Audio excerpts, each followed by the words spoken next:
Mga kaibigan, may good news para sa lahat. Kung gusto nyo nga makabasa ng mga balita tungkol sa Mindanao, wala nang iba kundi ang Mindanao Examiner newspaper. Mindanao ang sirkulasyon, Mindanao ang balita. Ang Mindanao Examiner sa Basilan, Sulu at Zamboanga. Gumawa na rin ito ng mga independent films at ABP, audiovisual presentation, at may photography at video services pa. Bisitahin po natin ang kanilang website sa MindanaoExaminer.com o tumawag sa 9925480. Marami pong salamat. Kaya natin to.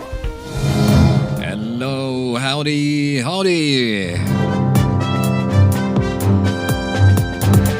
Magandang hapon po sa inyong lahat mga kaibigan. Kumusta po kayo sa mga oras na ito? Naway na sa mabuti po tayong kalagayan. Saan man kayo naroon, welcome sa ating palatuntunan ang Radio Mindanao.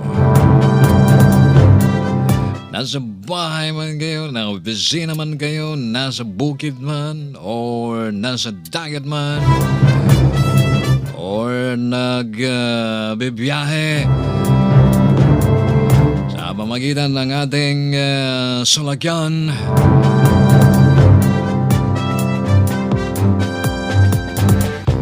Ay, welcome sa ating palatuntunan ng Radio Mindanao. Ito po yung lingkod, si Abdel Dinsa. At wala pa ang ating angkor naman, si Alasinto, ang ating idol.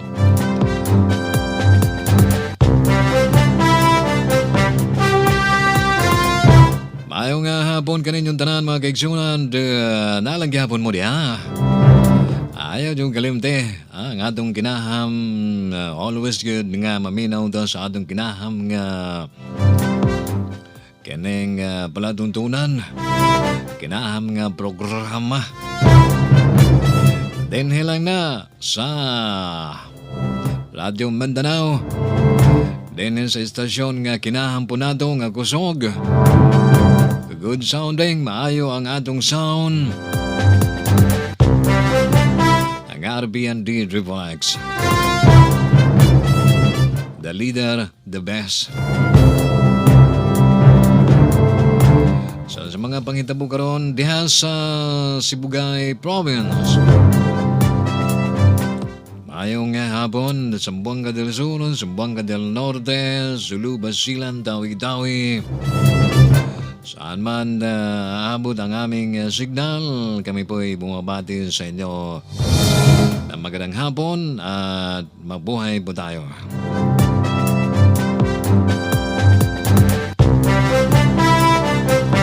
Nago mga kaibigan, 17 barangay sa Maguindanao.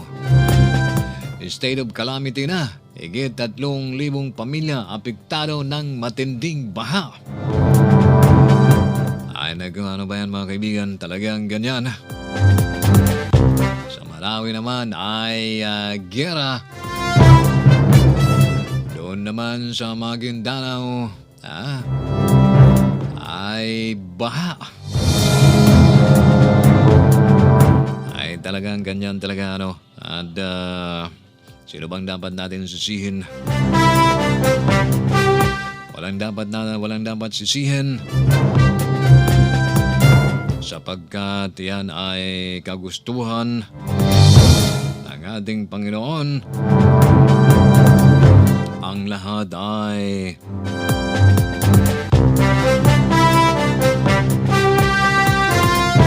sabi nga nila, yan ang kanilang kapalaran.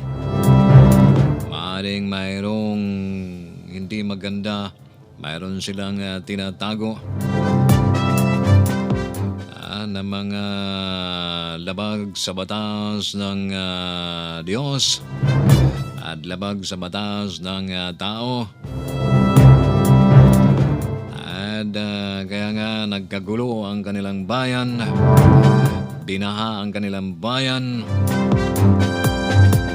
At hindi natin alam, baka sa ating bayan din ay dadanas ng tulad ng kanilang dinanas.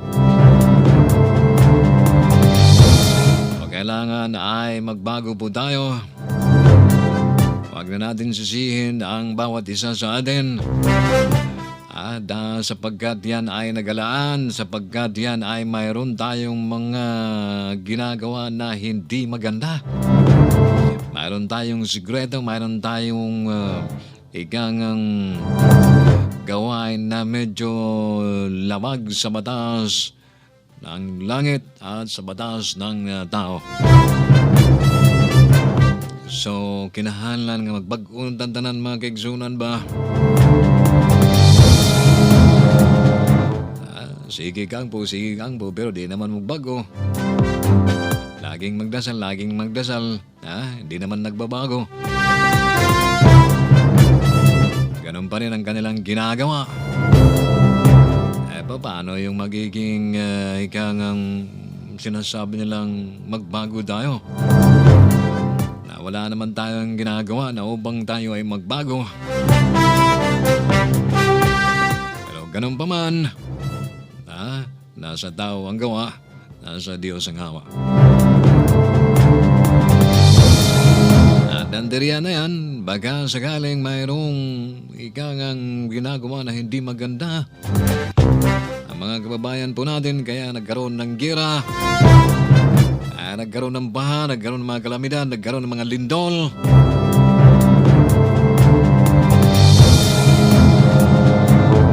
Kahit itong mga kababayan natin walang pakundamang pagpatay. Nagawa ba yan ng mga tao noon? Hindi, no? Mayroong nga nagawa pero hindi na ganyang kadalasan, mga kaibigan, no?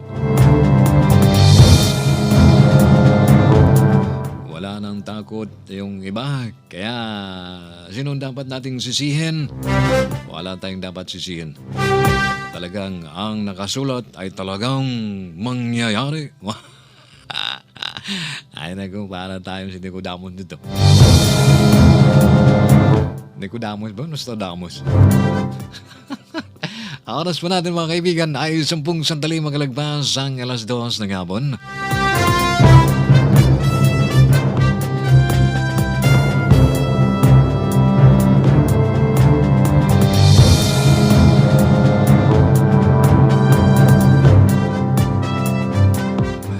Okay mga kaibigan, pamilya ng pare, nabuhayan ng loob matapos makita ang video ni Father Suganob.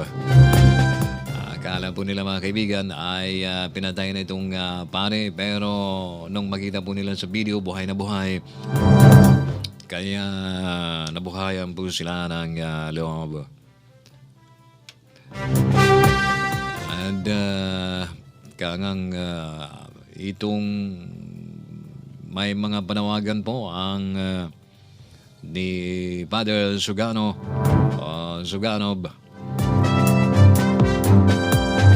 na itigil muna yung operation ng ating militar.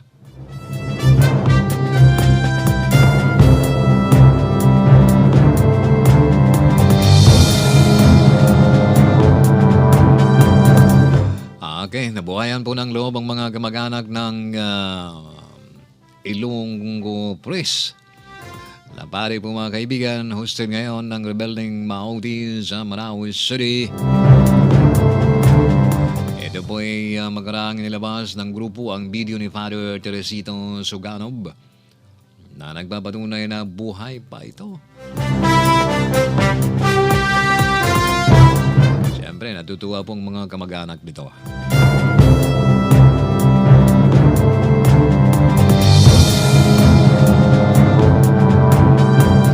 Nabatid mga kaibigan, ay inilabas na video. Umapila po si Father Suganob na itigil na ang military operation para sa kaligtasan nilang hostages. Pero hindi pa mabatid kung kailan kinuha ng nasabing video kung saan makikita sa paligid ng pare ang mga wasak na bahay.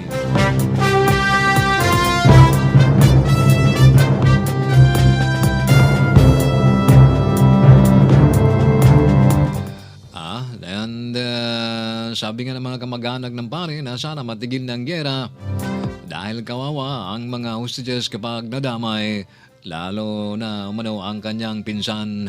Sabi po ng mga kamag-anak ni Father Suganob.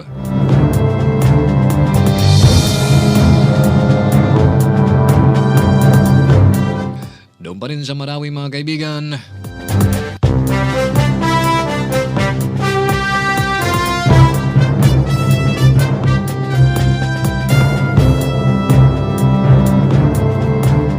Yung video po ng Mauti kasama ang bari, propaganda lamang, sabi po ng Armed Forces of the Philippines.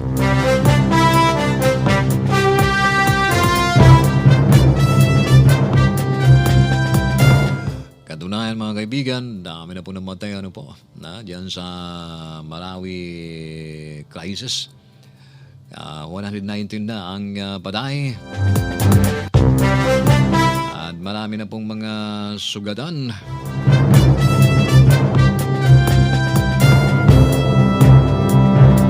Ay talagang, ay nako mga kaibigan, agad ganyan. Sino bang dapat sisihin na talagang ganyan ang buhay? Una-unahan lang yan. Maaari ang isang tao ay mamatay sa gera.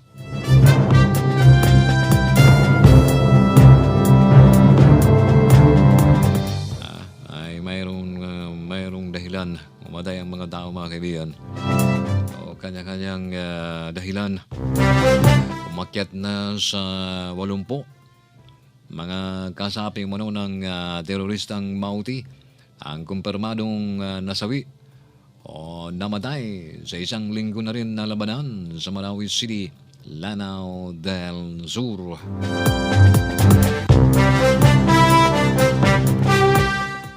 Ito ay batay sa actual umanong body count ng militar na na-recover na mga bangkay ng terorista sa lugar. Ayon kay 1st Infantry Division Tabak Philippine Army spokesperson si Lieutenant Colonel Joe R. Herrera, ay kasama natin to si Colonel Joe R. Herrera. Doon ba tayo sa Camp Aguinaldo, doon sa CRS mga kaibigan. Sa magandang hapon din sa inyo. Major pa siya noon.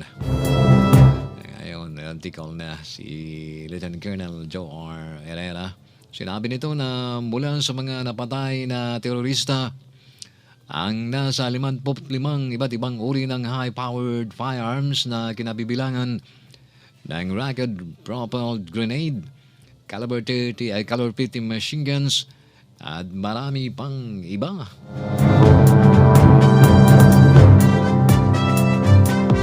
So, damo na ang nangamatay sa mga Mauti. 80 na agad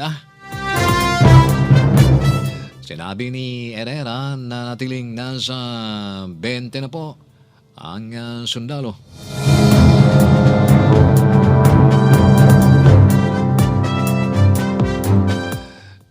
20 po. 20 sundalo ang nasawi, subalit umakyat pa sa 72 ang mga nasugatan. Talagang matibay rin itong mga Mauti,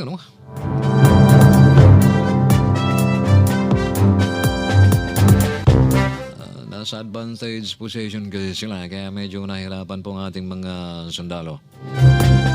At yung kanilang mga sniper, maganda po ang pagtago ng mga sniper at yung mga kasamahan nito ay talagang nasa advantage position, nasa loob sila ng building at kitang-kita nila ang mga sundalo.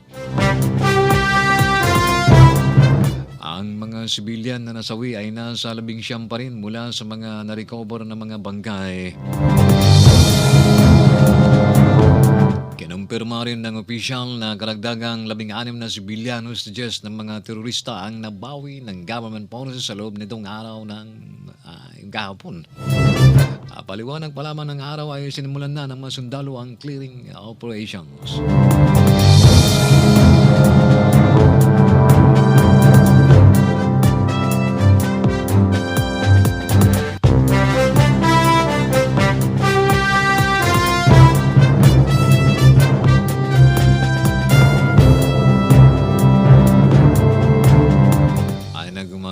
Talagang gera, At ang nagkakawawa dito ay mga mamayan po natin, yung mga civilian. Itong pagkahapon ng Martes mga kaibigan, gumamit muli ang AFP ng MG520 light attack helicopters para sa pagsasagawa ng airstrike sa ilang lugar na posibleng pinagtataguan ng mga bandido. Mayroon pa kasing mga sniper ang Mauti na nasa vantage position at palipat-lipat pa ng pwesto. At sa ngayon, nasa 85% na lugar sa lungsod ang nalinis na ng militar sa mga terorista. Samantala, inulat naman ng 2nd Marine Brigade at Joint Task Force Tiger, Commander Brigadier General Custodio Parcon, 8 miyembro ng Mauti Group, ng Mauti Terror Group, ang sumuko umano sa puwersa ng Philippine Marines sa Marawi City. Talaga, akala natin matapang. Sumuko rin pala kayo.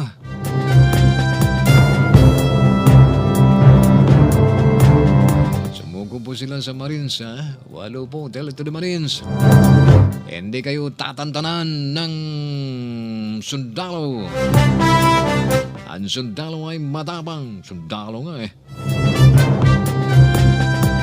Ang sundalo ay magaling. Sundalo nga eh. Ang sundalo ay magiting. Sundalo nga eh. Ang sundalo ay playboy. Hindi natin masising sundalo mga bagay naging playboy. Ang dami kasi nagkagusto sa mga sundalo eh. Sundalo nga eh. Kaya mga kaibigan, 8 po ang sumuko na mga membro ng Mauti Terror Groups. Sumuko sila umano sa puwersa ng Philippine Marines sa Marawi City. Oh, wow! Sinabi ni Parcon ng dahilan sa pagsuko ng 8 terorista ay wala ng kakayanan ang mga ito na makipaglaban sa puwersa ng pamahalaan. Kinumpirma ni Parcon na mga tropa ng Philippine Marines ang nag-ooperate ngayon sa may bahagi ng Mapandi sa Marawi City laban sa teroristang Mauti.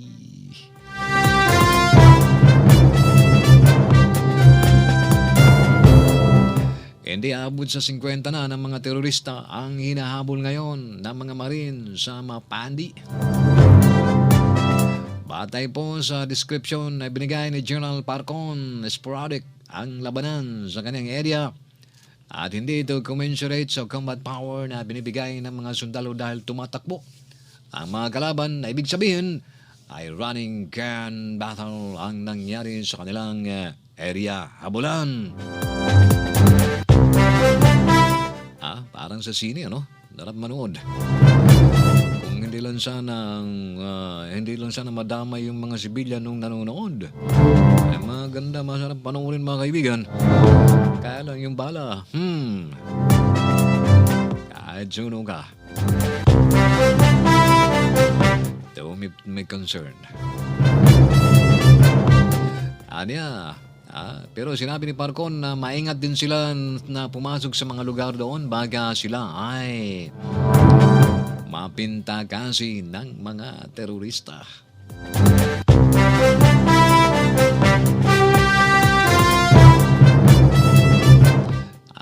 May tinatawag na engagement areas ang Mauti at may lugar din sila kung saan nakaimbak ang kanilang mga combat power capabilities. We hit them hard. Tapos, takbo na naman sila. But we are very careful, you know. Pag kasi minsan pag pumasok ka sa may tinatawag din silang engagement areas, then meron yung they have enough combat power, baka pinatakas kami o pinantikasi o ipintakasi kami, so we are avoiding that kind of situation. Pahayag pa ni Parcon na isang Medal of Valor awardee. Ang galing, ano? Ang galing. Yan ang maganda. Diba?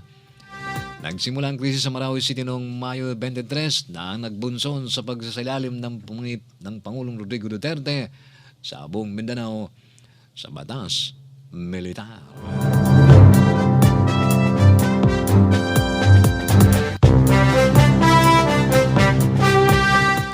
Okay, ganun pa rin mga kaibigan na tulong para sa Marawi na likom ng Cebu Youth Volunteers. Pagkakaisa, panawagan.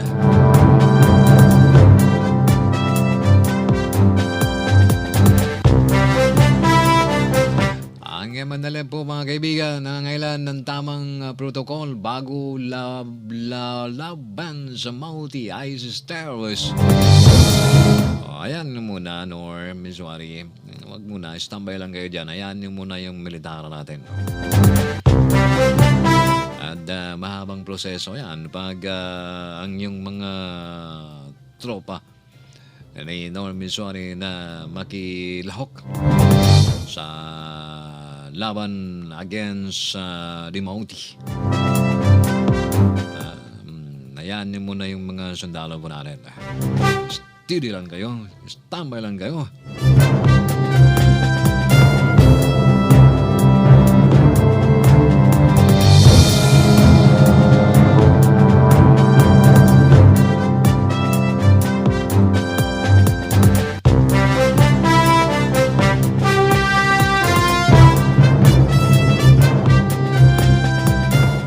Oras pa natin mga kaibigan ay ganap ng 25 sandali makalagpas ang alas 2 ng hapon. Dito pa rin sa ating palatuntunan ng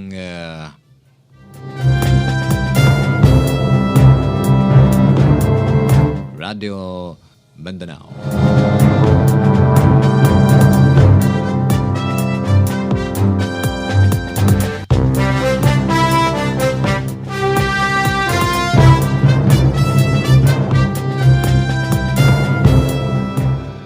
Sa lungsod ng Zamboanga mga kaibigan, ay nako, panay ang brownout.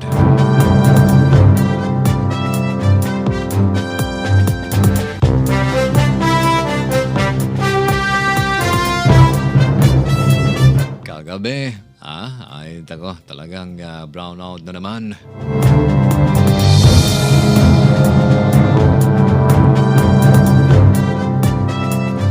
Ay nako, mayroon itong mga tangin mong narco-politicians at multi-terror group. Suportado po ang isa't isa ayon po sa PNP.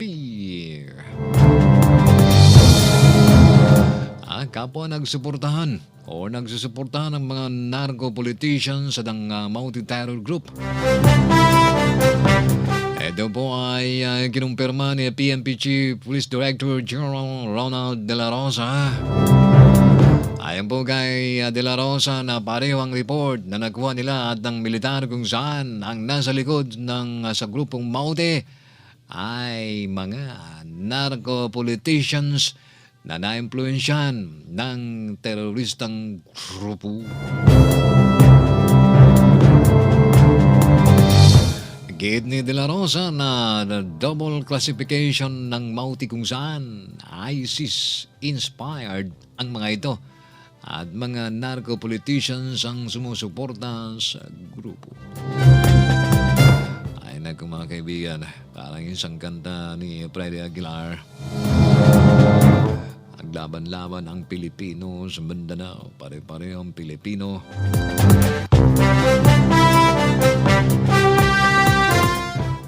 Ang ibang Pilipino ay traidor sa bayan. Traidor sa ating pamahalaan, sinusuportahan ang mga masasamang elemento. Inihayag ng PNP chief na bago pa siya nag-assume sa pwesto ay may natanggap na silang impormasyon na nagsipuntahan sa Marawi City ang mga drug lord at nagkaroon drug summit kung saan nagpahayag ng pagsuporta ang mga ito sa Mauti. Sinabi ni De La Rosa na hanggang sa ngayon hindi pa rin nila na-establish ang suporta na natatanggap ng Mauti sa ICS.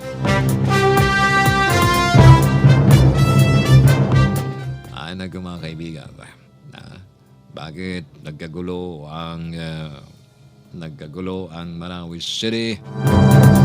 May mga kadahilanan na labag sa Panginoon, labag sa batas ng tao, na yan ay kumbaga nakalista na nado, nakasulat na nado. Kamu diha di mo magkahiusa, dili mo magbag-o, paratingan namin kayo ng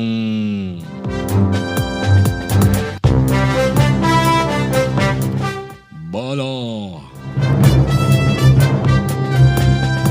Buti bala lang kung umulan ng apoy yan.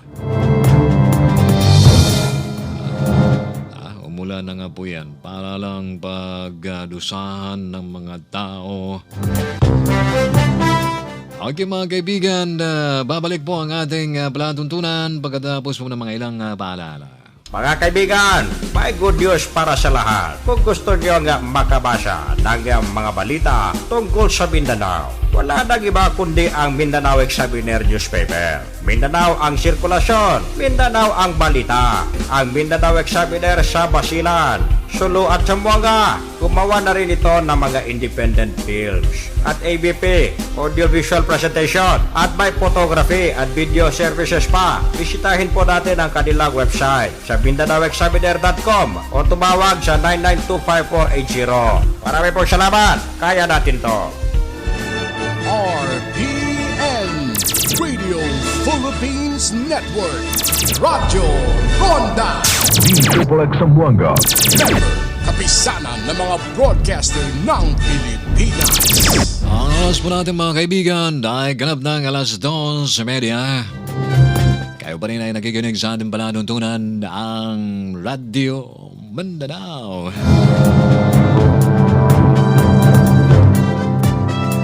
Ugaliin po natin magbasa ng Mindanao Examiner.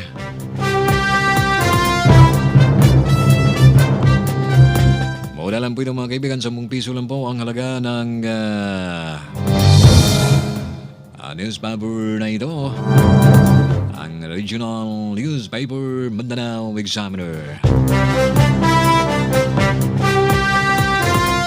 At mayroon po ito sa ARMM, Eastern Mindanao, Western Mindanao, Cebu at Manila. I'm coming home to Manila.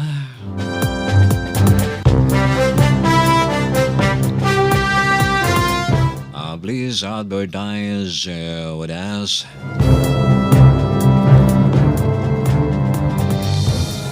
And of course, kung gusto po ninyong bumili ng mga salakyan, bumili ng bahay, ay nandiyan po yan sa loob ng Mindanao Examiner ang ikangang itong napakagandang Fortuner. Mura lang po mga kaibigan, isang Toyota Fortuner GV Look. Malaki, big and powerful D40 diesel engine. Very economical, 4x2. Auto 2006 model. Low mileage, MP3 player, stereo radio, wide view rear mirror, 3M, what's this? Tint.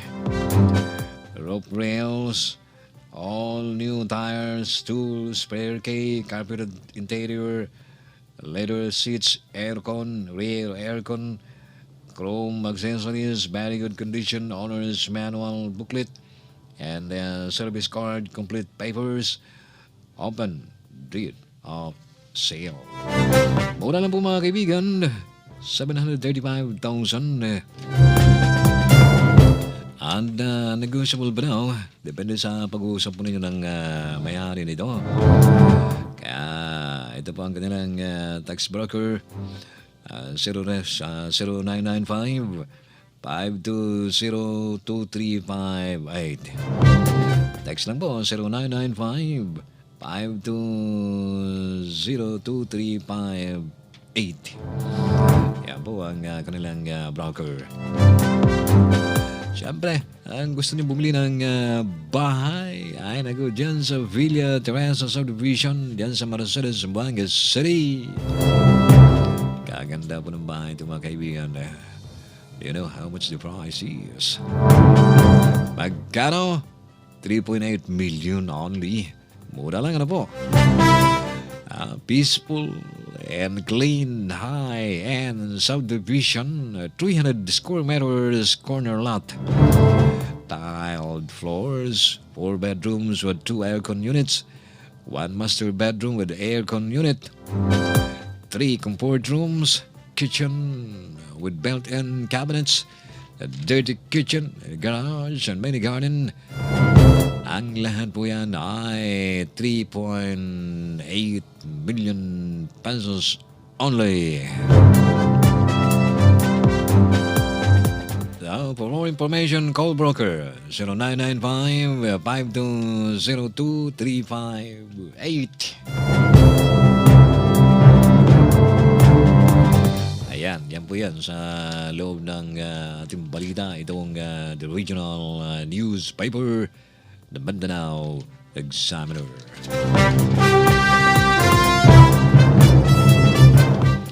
And siyempre, dito sa kanilang daming balita po, ano, dito sa kanilang tips, itong health tips, first aid, ano ang gagawin? Napakadali po mga kaibigan, ano pong gagawin? Ito po ang payo ni Dr. Willie T. Ong.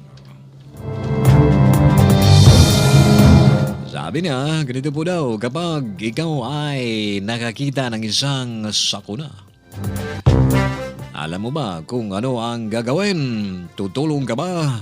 Ay, mga may na-aksidente dyan. Napadaan ka. Ano po ang iyong gagawin? Tutulungan mo ba? O lalagpasan mo lang na naghihingalo na yung biktima? O tatawag ka ng saklolo, sabihin mo, tabang, tabang, tabang. Yan ay maya disgrasya mga bisinos. So ano pong gagawin natin? Sa artikulong ito, ibabahagi ko ang mga alituntunin ng pagresponde sa isang aksidente. Unang-una, sabi po ni Dr. Willie Ong, una, pag-isipan kung makahingi ka ng saklolo sa iba. Ang tamang proseso ay ang pagbilin sa ibang tao na maghanap siya ng tulong bago mo tulungan ang biktima. Sa ganitong paraan, siguradong mayroong tumatawag ng ambulansya o pulis habang tinutulungan mo ang biktima.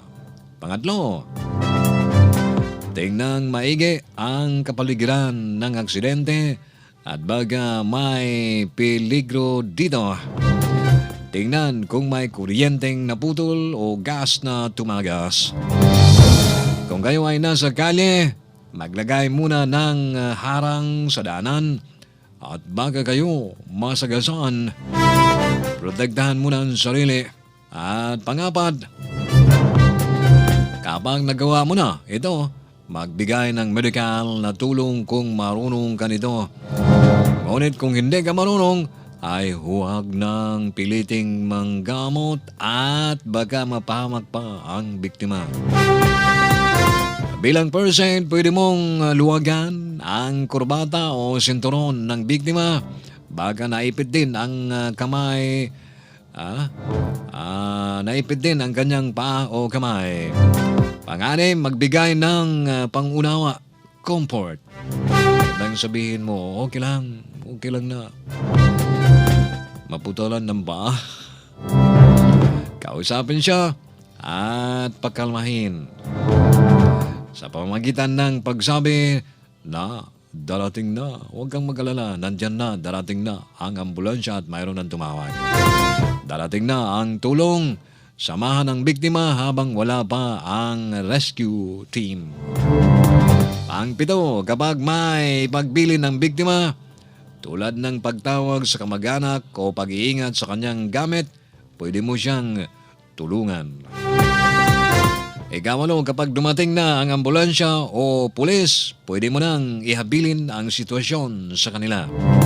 9, kapag naresolba na ang sitwasyon, kumausap ka ng isang kaibigan para makwento mo ang nangyayari.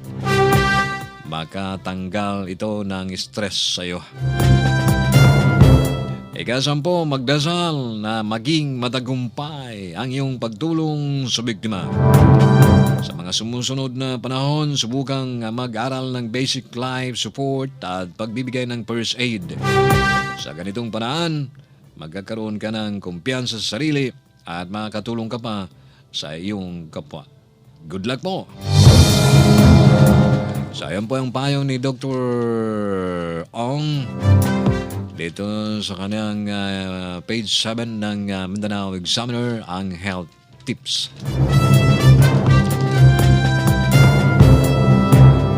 Maganda po yan, di ba? O, anong malay natin, habang tayo ay nasa daan, biglang may na-disgrasya, ay marunong tayo mag-first aid yan sa na-disgrasya na biktima na yan. Dito pa rin ang recipe kung gusto nyo magluto. Itong shrimp pansit bihon. Maganda po yan. Gusto nyo magluto ng panibago naman na may ibang putahe naman si Mrs.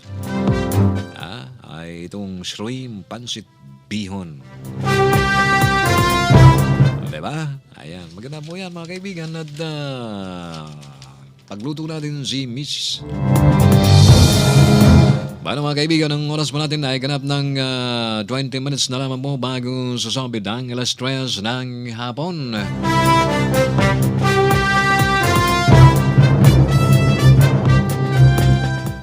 Tungkol pa rin ito sa mauti, mga kaibigan. Hindi mo matapos-tapos yung gulo-gulo dyan. Ito po yung mga narco-politicians at mauti terror group. Suportado ang isa't isa.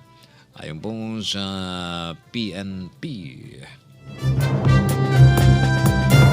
At binunjang din ni De La Rosa na subject din ng kanilang operasyon ngayong martial law ay ang mga narco-politicians doon na nakipag-alyansa sa Matter o sa multi-terror group. And samantala po, pinasungalingan ng general na dating mga pulis ang magkapatid na mauti na sangkot sa illegal na droga. Kunwari lang yung mga kaibigan, no? Kunwari lang sila ay dating mga pulis. Malamang ito po ay sinabi ni De La Rosa na hindi totoo ang report na inatake ng Mauti ang Marawi City dahil ni-raid ng PNP ang kanilang Shabu Laboratory sa Lanao del Sur. Malamang nagpapanggap lamang na pulis ang magkapatid na mauti. Sa kabilang dago, dahil sa sobrang pagkadismaya sa mga pulis kamawags, nasagi sa isip ni PNP Chief na plano niyang ipadala ang mga pulis kamawags sa Marawi City para tumulong sa labanan ngayon.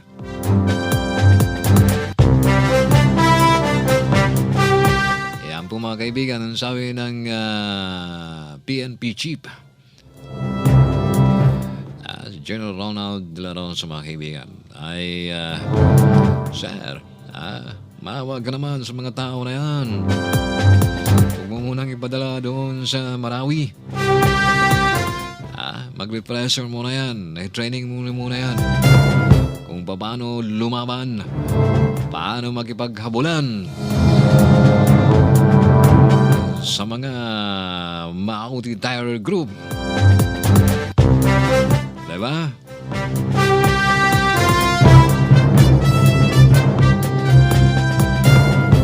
But anyway, kung ano pa man yan, ayan ay nakalista. Yan ay nakalista na. Mangyari ang mangyari na.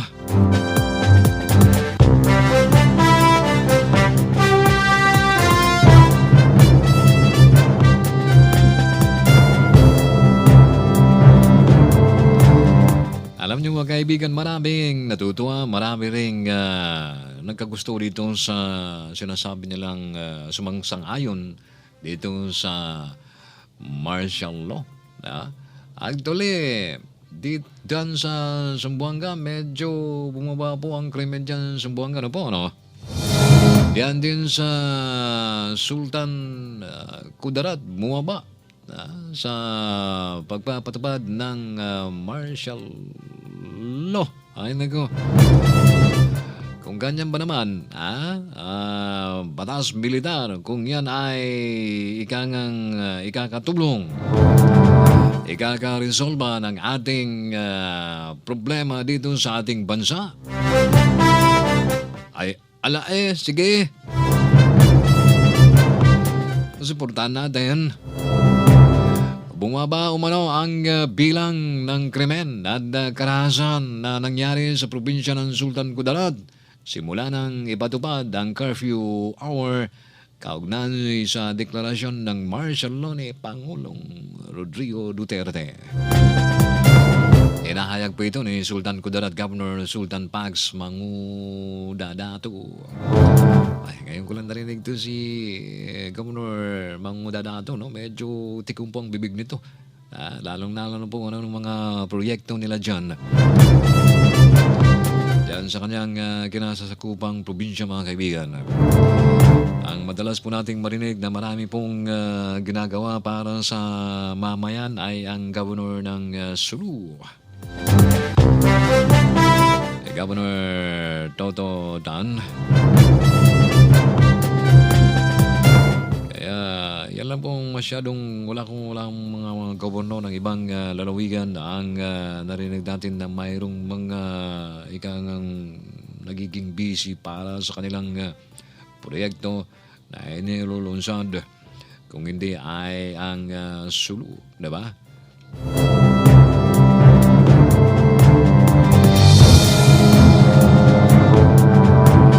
Ayon po kay Mangudadato, suportano niya ang nabanggit na deklarasyon ni Pangulong Duterte sa buong Mindanao dahil aminado siya na para sa kapayapaan ng lahat ang layunin nito. At tinawag pa ni Mangudadato na hindi tunay na Islam ang mga Muslim na hindi sumusunod sa kautusan ni Allah o ang mga Moro na gumagawa ng karahasan kagaya ng mga Maote terrorist group na pumapatay ng mga inosenteng civilian sa Marawi. Ay talagang totoo. Pag sinabi ikaw ay Muslim, hindi ka pumapatay, hindi ka nagdodroga, hindi ka namumutol ng kahoy, ibig sabihin na illegal drugs, dili ka sugarol. Pero alam sa mga Kristiyano ba, di ba? Na ay Kristiyano nga sugarol, apoy mga muros nga sugarol. Na naman na sila, no? Pero pag sinasabi nila talagang ang reliyon, susundin natin kung anong gusto ng ating reliyon, anong gusto ng ating Diyos, wala tayong problema. Pero dahil sa kagagawa natin,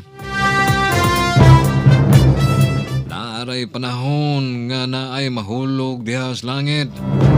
Parang mahulog ang kwarta diha sa langit, tagjisin. Tagjisin ba? Aron naantay mo palit. Ay og mahulog gikan sa langit ang klayo. Unya dito sa barangay nga naa diha ang droga, naa diha ang prostitution, naa diha ang tanang mga illegal, di ba? Unya nahulugan na og mga unsa ni, nahulugan na gayo. Og dili gani gayo, halaw adto mga sundalo girahon silang tanan. Naan ang rebelde, naan ang terorista, naan ang mga unsa-unsa diya, mga kampong ng kadiliman. Nagasig ng lagim. Aw! Ay, naku mga kaibigan.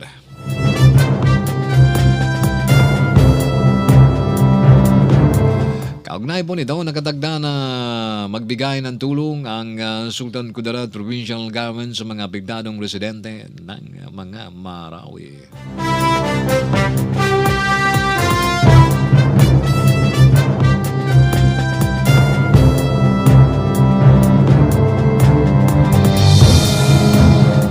Ay naku mga kaibigan, just imagine, mga 27 27 police scalawags na nahuli ng PNP.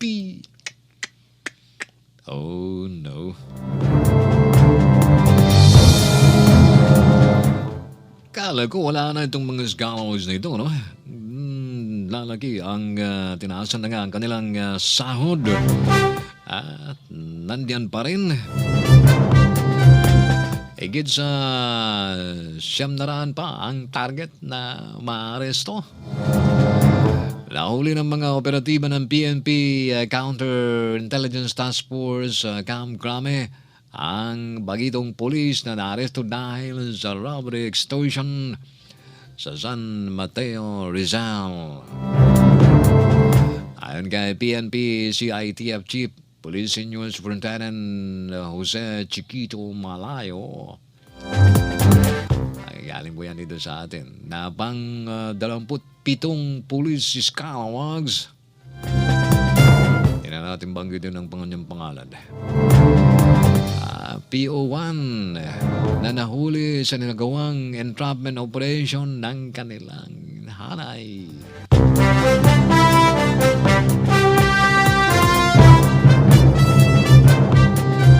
Siya po ay nakatalaga sa NCRPO na ang modus ay kotongan ang nahuhuling suspect na may kinalaman sa droga. Ang galing mo, Noy. Kakahiya ka. Ayon kay Malayo na araw-araw na silang nakatanggap ng reklamo laban sa mga police scalawags. Mahigit na sa 5,000 reklamo ang natatanggap ng PNP-CITF mula ng itatag noong Pebrero, kung saan higit sa 700 sa mga inireklamong pulis ay tukoy na. Siyang target ngayon ng kanilang operasyon. Ay nago. Ano ba yan? Sisihin ba natin ang mga pulis? Huwag na natin silang sisihin. Dahil nakasulat na yan na mangyari ang mangyari.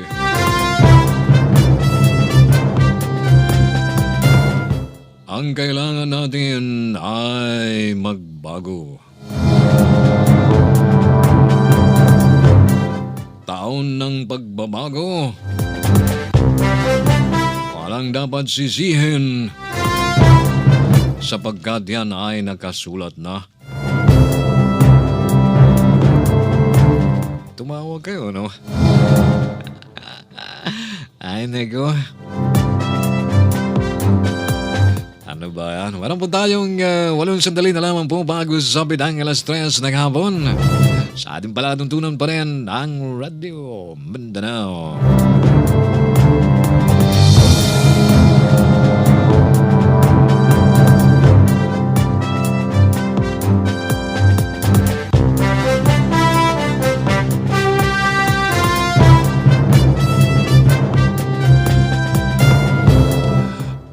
Doon pa rin ito sa Marawi mga kaibigan, mga pulis na missing pa. Inaagaw na ng PNP. Kinumpirma po ni PNP Chief Police Director General Ronald De La Rosa na may mga nawawala o may mga unaccounted pang mga pulis sa gulo sa Marawi City. Inansyo po ni De La Rosa na magtungo ito kanina sa Marawi City kung saan hinarap at kinausap ang kanilang mga tauhan. Hinarap at kinausap ang kanyang mga tauhan. Sinabi ni PNP Chief na hindi pa nila alam ngayon kung ano ang sitwasyon ng mga local police na dineploy sa pinakabayan ng Marawi City dahil nawalan daw kasi sila ng komunikasyon sa mga ito.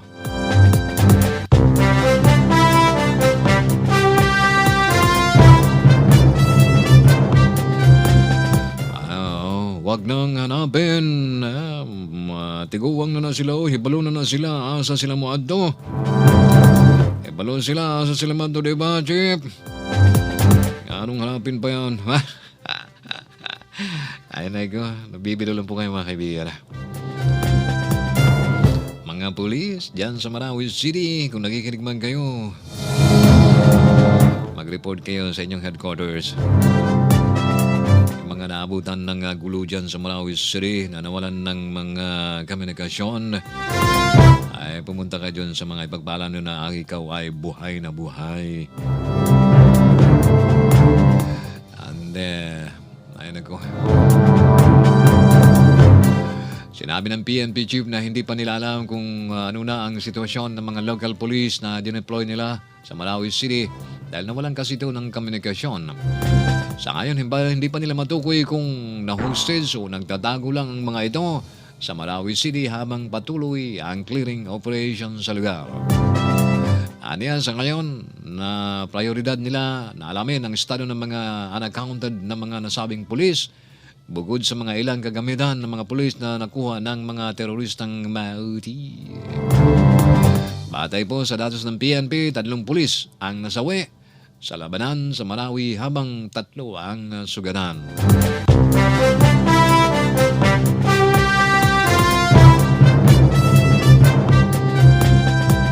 So, yung krisis dyan sa Marawi, mga kaibigan, 1 linggo na lang na. Next week na lang.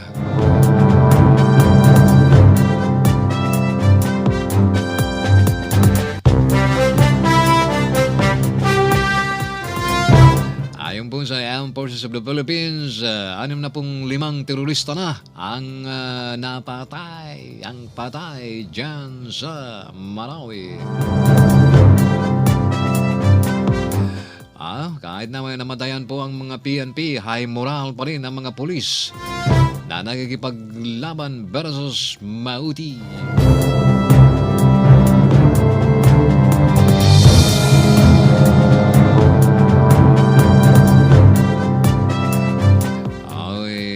Fake news, mga fake news dyan sa mga internet po natin. Alam mo kasi uso din ng social media, mga kaibigan, may mga peke. Hindi lang news, peran. So, kabilang po yan sa nais na resolbahan dyan sa joint session. Ay mga kaibigan, kinakapos na po tayo ng oras. Hindi natin naman isang oras na pala mga kaibigan. Ano po, no? Well, maraming salamat sa inyong walang sawang pagpakinig sa ating palatuntunan. Sa alam po ng ating anchorman si Al Jacinto, busy po mga kaibigan. Dahil hindi may iwan-iwanan ng trabaho, kailangan matapos. At sa alam po ng the regional newspaper, Mindanao Examiner. Of course, ang alam po ng ating buting governor ng Sulu, si Governor Toto Tan. And of course, ang alam po ng ating manager, si Pilipay. Of course, ang ating co-pilot, ating technical director sa hapon ito, si Baymon. At maraming salamat dyan. Mabuhay kayong lahat dyan sa transmitter side. Ito po ang inyong lingkod, si Abdel Disa, nagsabing maraming salamat and may God bless us always. We love you. Bye-bye and take care.